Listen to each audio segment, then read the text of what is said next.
Welcome to your very first true math assessment. So what I'd like you to do is this beginning part of my screencast is going to explain how I'd like you to try to create an environment in order to successfully take these assessments. So first step, please take out your Saxon Math book, open up to page 79. So do not begin. What I'd like you to do is to write down your name and then the date. Today's date is 9/9/2020. You are going to time yourself with all of these, answering each of these questions. So I only want you to answer from here to here. So you're going to press go on the timer and stop on the timer here, and then record your time on your paper. Okay? Now, what you're looking for, and I've already said this, but I'm going to say it probably 1,000 times, so get used to it. I am only looking for progress, personal progress. So if it took you 3 minutes the last time you took this time test, I'm hoping that this time it takes you 2 minutes and 45 seconds. It's not that I expect you to be a whole minute faster each time you do this. And maybe you'll only get like a few seconds faster. There are so many things that cause us to move slow on one day and fast on another. So truthfully, what I'm looking for is practice. Now, why do we time this? We time this not to stress you out, not because Mrs. Smith loves clocks, although she does. We time these so that we can train our brain to know these things automatically. We do want to use our skills of our fingers or counting, that's fine, but we really want to embed this information as automatic. So eventually when you guys are in 3rd and 4th grade and you're with Mrs. Elgis and you're with Mrs. Fay, they're going to want you to do the same thing with multiplication. But we really have to get our addition before we can move on to multiplication. So first step, find a quiet place in your house. Maybe you can do this now. Maybe you need to do this in a little while. Inside, on your space where you are working, make sure there is nothing that says the doubles near you so that you do not just copy off of those. Make sure you have a timer. Make sure you have a pencil with a good point and an eraser just in case you need it. Make sure that you are in the right frame of mind. You take a deep breath and then go. Okay? All right, so you should pause me now to complete this page and time yourself. Okay. Next step.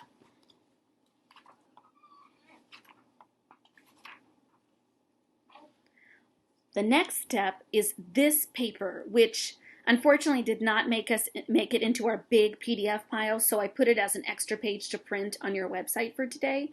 So you can either print this or you could just do it on regular piece of paper. That would be fine. Start by writing your name and the date. So for this one, it's not timed. If you need it, I'm going to read each of the questions now. After I read the question, you can pause and answer the question. If you feel confident reading the questions and answering the questions yourself and you don't need me, then you can skip this part and go on to the next activity.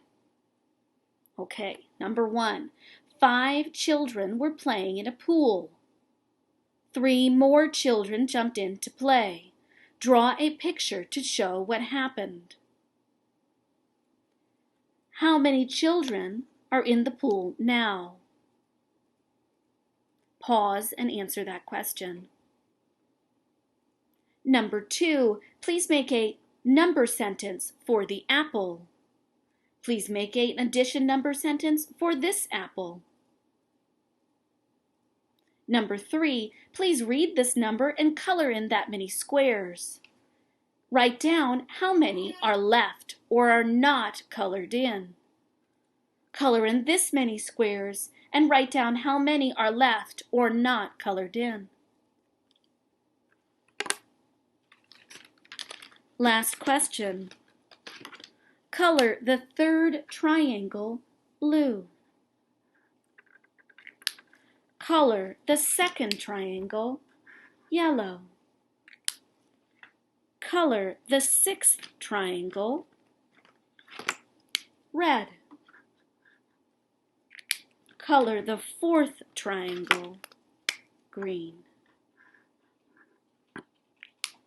Okay, so again, this is not timed, and what I'd like you to do is I'd like you to have someone correct this for you.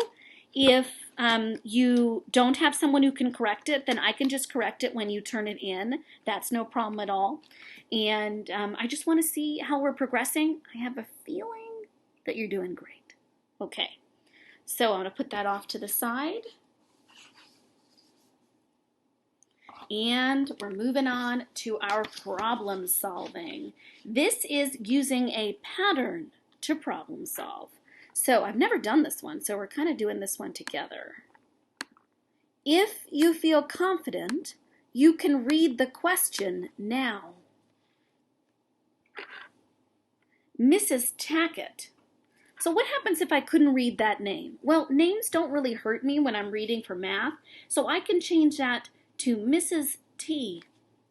Made a pattern when she put the children's pictures of apple seeds on the bulletin board. Each apple has 6 seeds. Why would I circle that? Probably because it's a pretty important piece of information. Show what the seeds in the last apple in the pattern will look like. Okay, so now what we need to do is we need to find out some more information. So let's write down what we actually see in each of these apples. So on this apple, on the left-hand side, we see how many seeds? And how many on this side? Okay. How many on the left side of the second apple? How many on the right? Interesting. How many on the left? How many on the right? How many on the left? How many on the right? Now watch this. Look what happens to the left.